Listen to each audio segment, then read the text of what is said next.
भारत और फ्रांस के बीच रक्षा साझेदारी नए मुकाम पर पहुंच रही है। प्रधानमंत्री नरेंद्र मोदी की फ्रांस यात्रा के दौरान भारतीय नौसेना के लिए 26 राफेल एम खरीद के लिए करार होगा। साल 2019 के बाद फ्रांस एक बार फिर से भारत को हथियारों की आपूर्ति करेगा। फ्रांस के साथ करीब 59,000 करोड़ रुपए की कीमत से साल 2019 में भारत 36 राफेल लड़ाकू विमान पहले ही खरीद चुका है। ये सभी राफेल भारतीय वायुसेना को मिल चुके हैं। दोनों देशों के बीच अब जो करार होने जा रहा है उसके तहत 26 राफेल एम और 3 स्कॉर्पियन पनडुब्बियां शामिल हैं। ये 3 पनडुब्बियां स्कॉर्पियन क्लास की हैं। कहा यह जा रहा है कि इस खरीद के बाद नौसेना की ताकत कई गुना बढ़ जाएगी। नौसेना के लिए फ्रांस से जो राफेल खरीदे जा रहे हैं उसका नाम राफेल एम है। यह बताया जा रहा है कि राफेल का यह वर्जन भारत आए 36 राफेल से थोड़ा अलग है। दोनों के नाम एक जैसे हैं, फिर भी नौसेना वाले राफेल की कुछ खासियतें हैं जो वायुसेना वाले राफेल से अलग हैं, उसे अलग बनाती हैं। राफेल एम का अगला हिस्सा जिसे नोज कहा जाता है वो ज्यादा मजबूत है। यहाँ हम दोनों राफेल की खासियतों की तुलना करेंगे। राफेल और राफेल एम के फीचर्स की हम तुलना करते हैं। एयरफ्रेम की बात करें तो राफेल एम युद्धपोत पर लैंड करने में मजबूत है, वहीं राफेल का जो एयरफ्रेम है वो स्टैंडर्ड है। विंग की बात करें तो राफेल एम का विंग फोल्डेबल है और राफेल का विंग नॉन फोल्डेबल है। टेल हुक की बात करें तो राफेल एम में है और राफेल में नहीं है।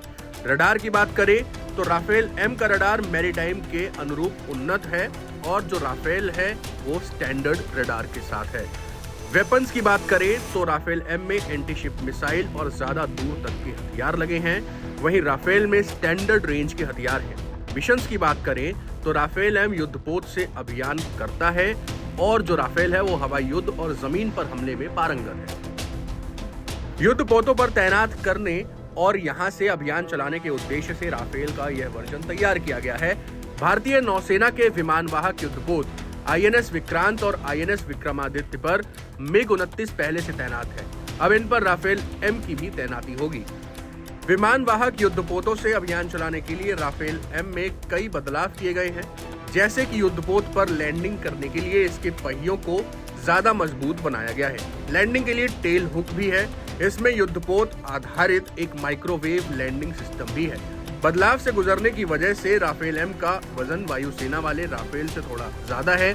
इसका रडार भी राफेल से थोड़ा अलग है। राफेल एम में एंटी शिप मिसाइल और हवा से सतह पर मार करने वाली मिसाइलें लगी होंगी। आपको बता दें कि फ्रांस के साथ होने वाले इस करार के लिए रक्षा खरीद बोर्ड यानी DPB ने प्रस्तावों को अपनी मंजूरी दे दी है। रक्षा मंत्री राजनाथ सिंह की अध्यक्षता वाली रक्षा अधिग्रहण परिषद यानी DAC जल्द ही खरीद प्रस्तावों पर विचार करेगी। लोगों ने यह भी कहा है कि मोदी की फ्रांस यात्रा के दौरान भारत और फ्रांस बड़ी रक्षा परियोजनाओं की घोषणा कर सकते हैं। भारतीय नौसेना स्वदेश में निर्मित विमानवाहक पोत INS विक्रांत के लिए डेक आधारित 26 लड़ाकू विमान खरीदने पर विचार कर रही है।